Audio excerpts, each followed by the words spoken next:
Iran যুদ্ধের অবসান ঘটাতে কূটনৈতিক প্রচেষ্টা আবারও থমকে গেছে। কড়া অবরোধ আর পাল্টা অবরোধের মুখে উভয় দেশই এখন একে অপরের চোখের পলক ফেলার অপেক্ষায় রয়েছে। মধ্যপ্রাচ্যে যুদ্ধ থামানো এবং হরমুজ প্রণালী পুনরায় সচল করার প্রশ্নে আমেরিকান প্রেসিডেন্ট ডোনাল্ড ট্রাম্পের সামনে সবচেয়ে বড় বাধা হয়ে দাঁড়িয়েছে ইরানের উপর আরোপিত অর্থনৈতিক নিষেধাজ্ঞা। বিশ্লেষক ও কূটনৈতিক সূত্রগুলো বলছে, পারমাণবিক কর্মসূচির চেয়েও এখন বড় ইস্যু হলো ওয়াশিংটন তেহরানকে কতটা আর্থিক ছাড় দিতে রাজি হবে। বিশ্লেষকদের মতে এই প্রশ্নের উত্তরে নির্ধারণ করবে সম্ভাব্য নতুন সমঝোতা হবে কিনা। সংবাদ মাধ্যম মিডল ইস্ট আইকে দেওয়া সাক্ষাৎকারে ওয়াশিংটনের মিডল ইস্ট ইনস্টিটিউটের জ্যেষ্ঠ ফেলো ও ইরান বিশেষজ্ঞ অ্যালেক্স ভাতাঙ্কা বলেন, অর্থই এখন মূল বিষয়। ইরানের দৃষ্টিকোণ থেকে যে কোনো সমঝোতার চাবিকাঠি হলো অর্থ। যুক্তরাষ্ট্র আরব বিশ্বের কয়েকজন কর্মকর্তা জানিয়েছেন, ট্রাম্প প্রশাসনের অনীহাই মূলত আলোচনা অচল করে রেখেছে। বিশেষ করে নিষেধাজ্ঞা শিথিল করার বিষয়ে ওয়াশিংটনের অনড় অবস্থান সমঝোতার সম্ভাবনাকে দুর্বল করছে। খবরে বলা হয়, ইরান এমন একটি প্রস্তাব দিয়েছে যাতে পারমাণবিক কর্মসূচি ও সমৃদ্ধ ইউরেনিয়ামের প্রশ্ন আপাতত পাশ কাটিয়ে যুদ্ধের অবসান এবং হরমুজ প্রণালী পুনরায় খুলে দেওয়ার পথ তৈরি করা যায়। তবে সংশ্লিষ্ট সূত্রগুলির মতে প্রকৃত জটিলতা পারমাণবিক ইস্যু নয়, বরং নিষেধাজ্ঞা প্রত্যাহার। সাবেক এক মার্কিন কর্মকর্তা বলেন, ইউরেনিয়াম সমৃদ্ধকরণ নিয়ে সমঝোতার বিভিন্ন ধারণা রয়েছে, কিন্তু ট্রাম্পের জন্য সবচেয়ে কঠিন বিষয় হলো নিষেধাজ্ঞা প্রত্যাহার। তিনি বলেন, আমার ধারণা এটি পারমাণবিক ইস্যুর চেয়েও বেশি স্পর্শকাতর। বিশ্লেষকদের মতে ট্রাম্প দীর্ঘদিন ধরে ইরানের বিরুদ্ধে অর্থনৈতিক যুদ্ধকে নিজের রাজনৈতিক অবস্থানের অংশ হিসেবে ব্যবহার করেছেন। 2015 সালের পরমাণু চুক্তি নিয়ে তিনি বারবার অভিযোগ করেছেন যে এর মাধ্যমে ইরান বিমান ভর্তি নগদ অর্থ পেয়েছিল।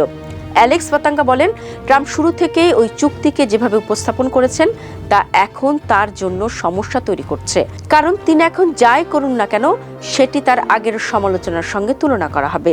2015 সালের ওই চুক্তির আওতায় ইরান তার ইউরেনিয়াম সমৃদ্ধকরণ 3.67% সীমিত করতে এবং আন্তর্জাতিক পরিদর্শনের সুযোগ দিতে রাজি হয়েছিল। বিনিময়ে দেশটির উপর থেকে বিভিন্ন নিষেধাজ্ঞা তুলে নেওয়া হয়। তবে ট্রাম্প ক্ষমতায় এসে একতরফাভাবে চুক্তি থেকে বেরিয়ে যান এবং কঠোর নিষেধাজ্ঞা পুনর্বহাল করেন। এমনকি সাম্প্রতিক যুদ্ধবিরতির মধ্যেও আমেরিকা ইরানের বিরুদ্ধে নতুন নিষেধাজ্ঞা দিয়েছে। গত শুক্রবার চীনের একটি তেল শোধনাগার সহ কয়েকটি শিপিং প্রতিষ্ঠানের উপর নিষেধাজ্ঞা আরোপ করা হয়, যারা ইরানি তেল পরিবহনের সঙ্গে যুক্ত। এর পরপরই পাকিস্তানে নির্ধারিত বৈঠক ভেস্তে যায়। বিশেষজ্ঞদের মতে যুদ্ধের কারণে তেলের দাম বাড়ায় ইরান সাময়িকভাবে কিছু সুবিধা পেলেও দীর্ঘমেয়াদে দেশটি ভয়াবহ অর্থনৈতিক চাপে রয়েছে। ইসরায়েল ও আমেরিকার হামলায় ইরানের প্রায় $300 বিলিয়ন ক্ষতি হয়েছে বলে ধারণা করা হচ্ছে। ইরানে একটি ব্যবসা বিষয়ক পত্রিকা জানিয়েছে, এই ক্ষতি কাটিয়ে উঠতে অন্তত 12 বছর লাগতে পারে। আমেরিকার সাবেক আলোচক অ্যালান আইয়ার বলেন, পারমাণবিক ইস্যু এখন অনেকটা পুরনো প্রযুক্তি বেটামেক্সের মতো হয়ে গেছে। আসল প্রশ্ন হলো ইরান কি পাবে। তার মতে ইরানকে 4 ভাবে ক্ষতিপূরণ দেওয়া হতে পারে: আর্থিক ক্ষতিপূরণ, হরমুজের টোল আদায়ের সুযোগ, জব্দ সম্পদ মুক্ত করা এবং নিষেধাজ্ঞা প্রত্যাহার। তবে তিনি মনে করেন হরমুজ প্রণালীতে টোল আদায়ের ব্যবস্থাই সবচেয়ে বাস্তবসম্মত পথ হতে পারে। ধারণা করা হয় বিভিন্ন দেশে ইরানের প্রায় $100 বিলিয়ন সম্পদ আটকে আছে।